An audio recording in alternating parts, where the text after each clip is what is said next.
Thank you sir.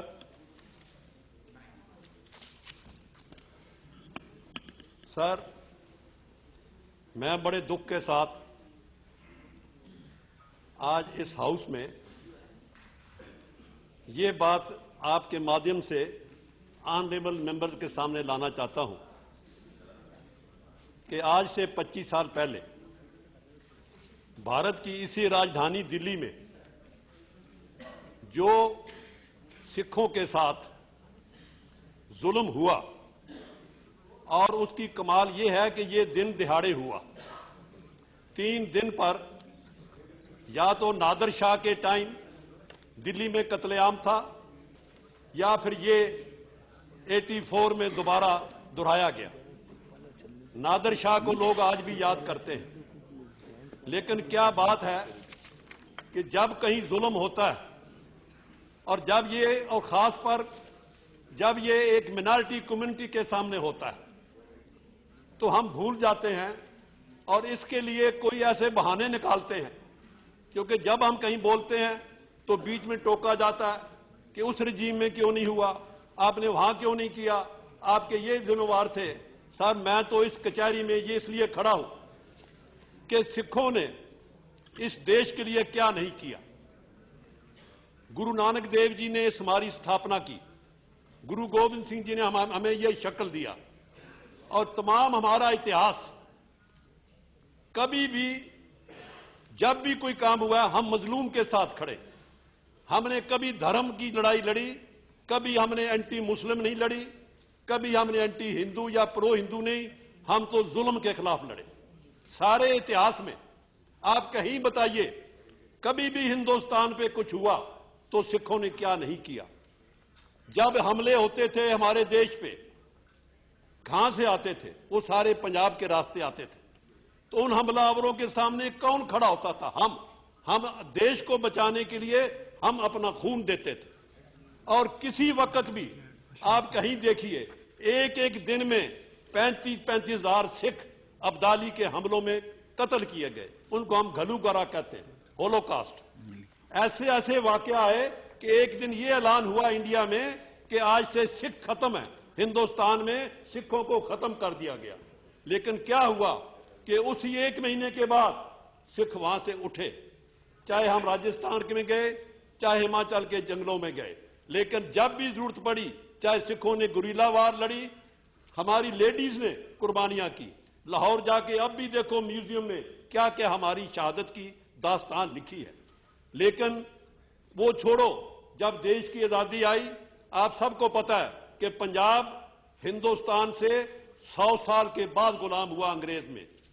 हमारा मुल्क पंजाब आजाद रहा 1849 तक, जबकि बाकी देश सारा अंग्रेज के कब्जे में था। 1849 में अंग्रेज पंजाब में आया, लेकिन सबसे पहले जंग आजादी हमने शुरू की। सबसे पहले पंजाब में ही ये शुरू हुआ। और यहां ही नहीं, जो पंजाबी कनाडा में गए, वहां वो बबर अकाली के नाम पर आके उन्होंने जहाद किया, और करीबन 25 बबर अकाली फांसी पे चढ़े। कोई ऐसी मूवमेंट नहीं जिसमें हम आगे नहीं आए।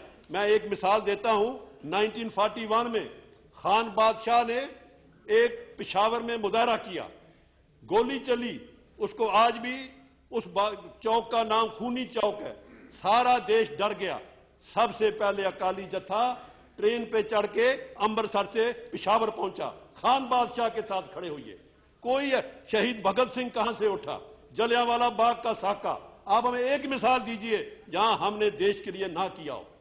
उसके बाद जब देश आजाद हुआ, हमें ये ऑफर मिली कि आप 6 स्टेट बनाइए।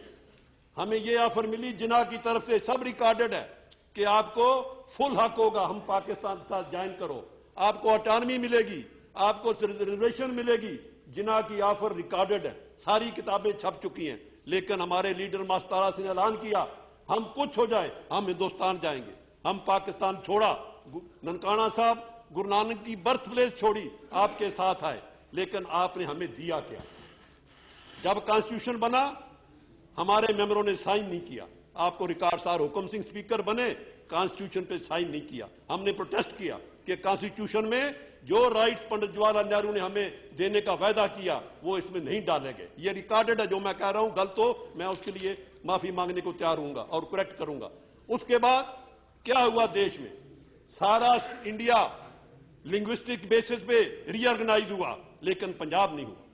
पंजाबी सुबह मूवमेंट चली, उसमें सैकड़ों लोग शहीद हुए, 1 लाख लोग जेल में गए, सारा इंडिया रीऑर्गेनाइज, पंजाब नहीं। लेकिन बड़ी कुर्बानी के बाद ये 1966 में पंजाबी सूबा बना।